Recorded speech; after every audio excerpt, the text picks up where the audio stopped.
Hello YouTube, in today's little video I'm going to show you the difference really between an LGB lighting kit and one that I've sort of made myself. The main difference between them is that one is obviously cheaper and one gives off a little bit more light. If I just turn the really bright light off here, and this one here, you can see that there is a difference here between the lighting kits. Now obviously you can argue that one coach is bigger than the other, but as you can see this smaller one here is a lot lighter when you actually look at it side by side.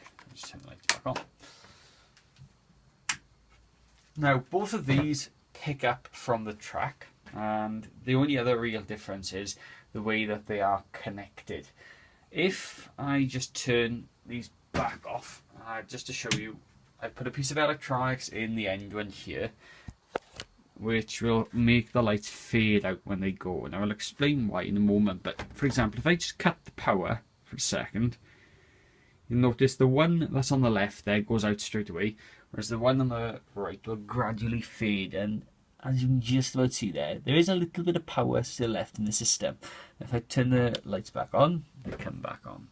Now the reason for that is, hidden away in there is a bridge rectifier, and you can just about see a capacitor there.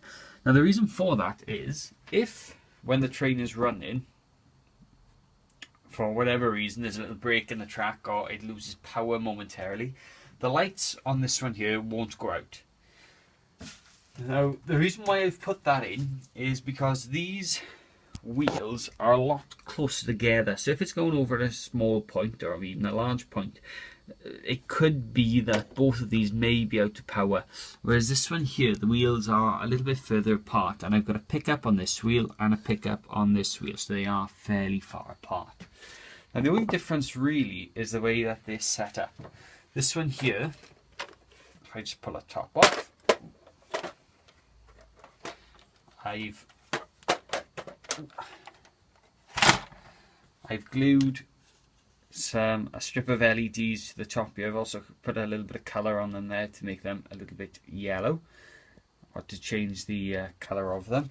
And inside, this is what it looks like inside. I don't know if the light can actually pick this up, but inside there's the capacitor and the bridge rectifier, and I've put a little switch on the top there so I can turn it off and on whenever I want. The difference with the other one, if I just pull this one up, now I haven't made any attempt really to hide these wires, not yet anyway. I will do at some stage, but I just want to show you the difference really in terms of how these are set up. Now this is the standard bulb which you can get out of an LGB kit. This is about £10 to buy. You'll get a connector which will allow you to go to another connector, and then you'll have to buy the ball bearing wheels. The ball bearing wheels are about £28 for two, and they allow you then to pick up from the track. But what I've done is I've got a little bit of plastic there, and I've screwed in to the hole mounts which are built in there for me, and I've put some LEDs there. Now they do look a little bit messy. That's because I went a bit happy with the paint, just to try and get a different colour going, because these are super white LEDs, and all I've done is soldered on two bits onto there which go on, and they go down through that to the ball bearing wheels. Now in terms of track pickup, it doesn't get much more simpler than that. There are a few ways that you can actually get the pickups to work. If I just put this around here, the ball bearing wheels work by having pickups, and you can just about see the two pickups there and there. And what they basically do is they feed power in from the track, from the actual wheels here as they're spinning around.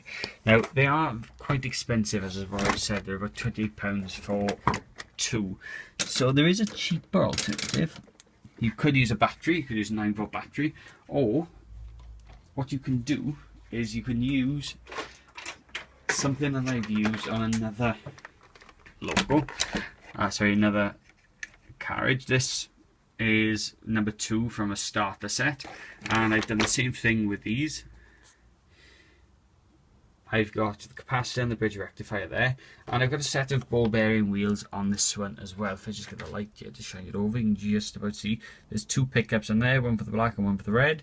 But with this one, what I've done is I've got a set of wheel pickups here. Now, hopefully the camera's just about picking these up.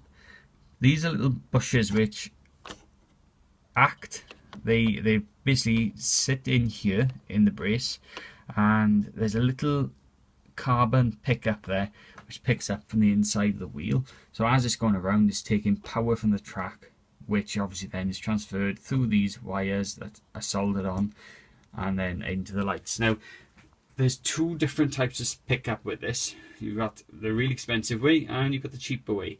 These, to do it, work out to be around about £7 a wheel, whereas this is obviously about £14 a wheel.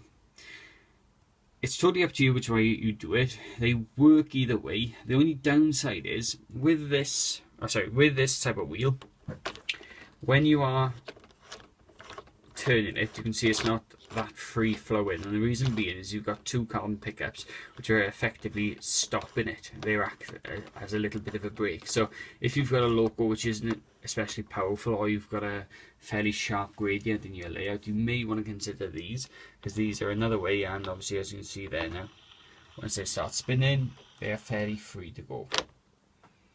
I hope you enjoyed this. If you've got any comments, please leave them below. Or if you've got any questions, again, please leave them below the video. Thank you.